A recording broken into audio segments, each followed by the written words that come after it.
Good day. I'm here to discuss round-robin CPU scheduling algorithm. And here's my example. So let's start. So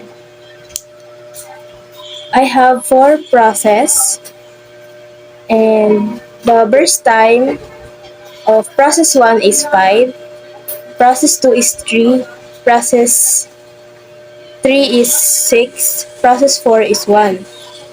And the arriving time is all 0. So the time slice is 3, and yun. Sa sa pag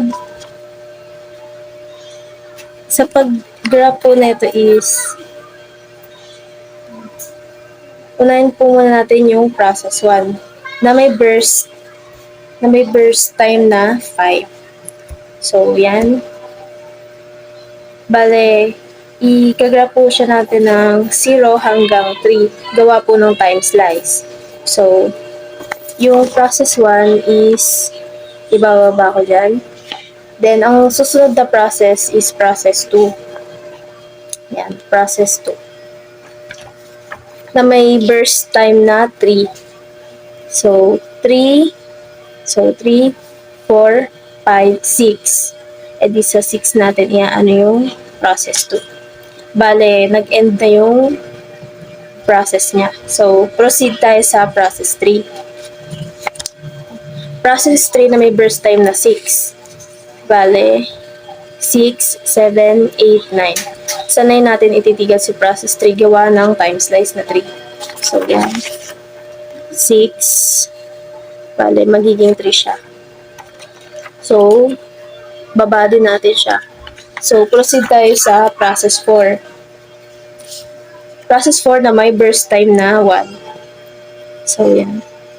Tumigil tayo sa 9. Then, yan. Next is 10.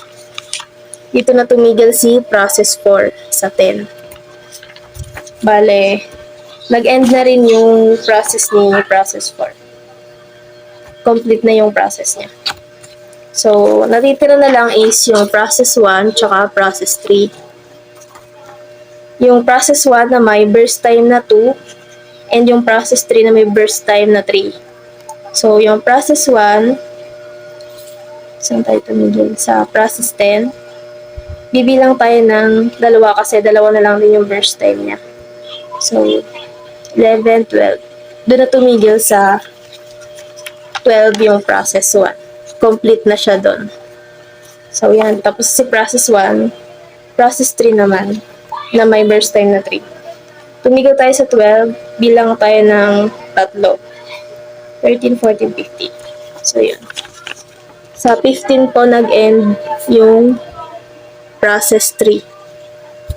So, complete na lahat ng mga processes.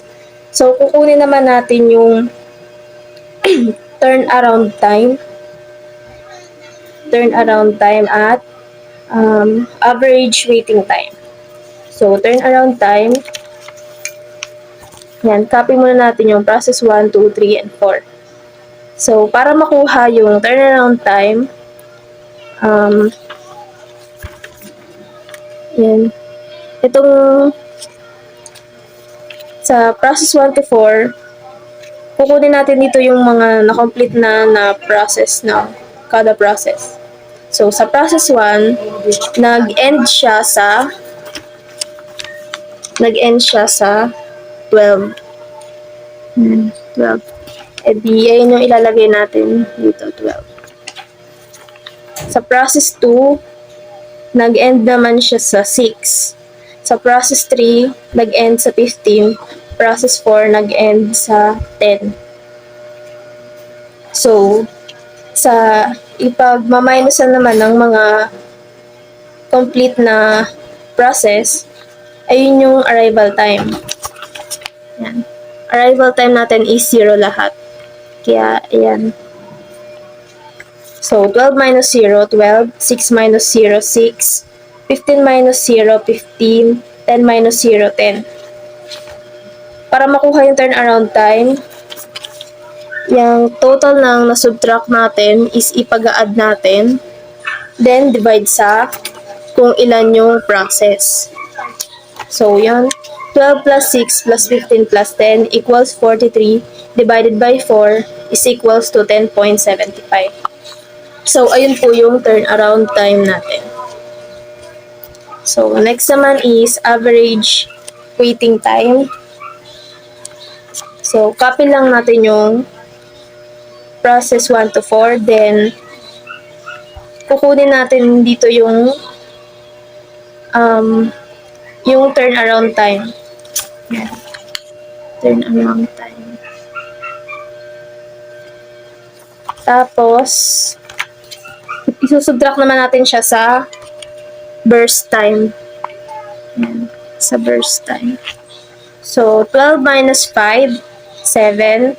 6 minus 3, 3. 15 minus 6, 9. 10 minus 1, 9. Para makuha yung average waiting time. Tulad ng ginawa natin sa turnaround time, ipag-add natin yung na-subtract. Then, i-divide sa 4. So, 7 plus 3 plus 9 plus 9 is equals to 28 divided by 4 equals 7. So, 7 is the average waiting time. So, ayan po. So, that's all po. Thank you.